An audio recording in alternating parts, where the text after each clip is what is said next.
Canada launched a declaration against arbitrary detention in February. Ironically, Huawei CFO Meng Wanzhou violated no laws in Canada, but it only took a U.S. warrant for Canada to arrest her at a Vancouver airport more than 2 years ago with no specific charges and keep her in detention till this day. Canada acted as the thief, shouting, "Stop the thief." I'm Yang Yunqing, Beijing, and this is Xinhua Commentary.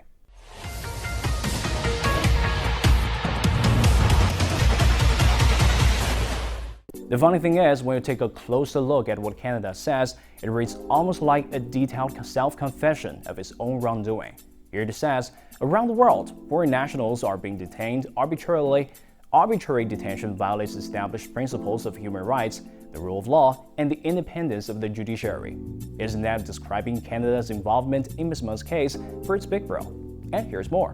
We're deeply concerned that arbitrary arrest, detention, or sentencing to exercise leverage over foreign governments undermines the development of friendly relations and cooperation between states, international travel, trade, and commerce, and the obligation to settle international disputes by peaceful means. Yep, we agree. So why did you arrest a law-binding foreign national at your airport again? And although Canada has an extradition treaty with the United States, it has an option to actually do it or not. First, an extradition request to Canada has to satisfy certain conditions, like evidentiary requirements and appropriateness of a provisional arrest.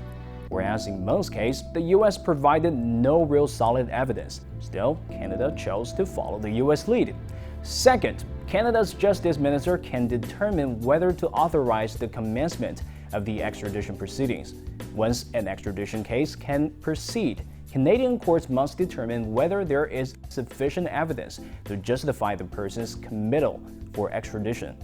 After that, the Justice Minister makes the final call on whether the government will surrender the person in question. Last year, a group of high-profile Canadians urged to end extradition proceedings for Meng Wanzhou, citing that Canada has the legal right to intervene to free Meng. But no, we're not considering that. By the way, Canada claims many countries have endorsed the declaration in question. But what is embarrassing to Canada is that some of the countries say openly that they don't know how they were put on the list. Canada's call against arbitrary detention boils down to this. It's okay for us to detain your people on whatever grounds we feel like. Arrest our people who break laws in your country? No, no.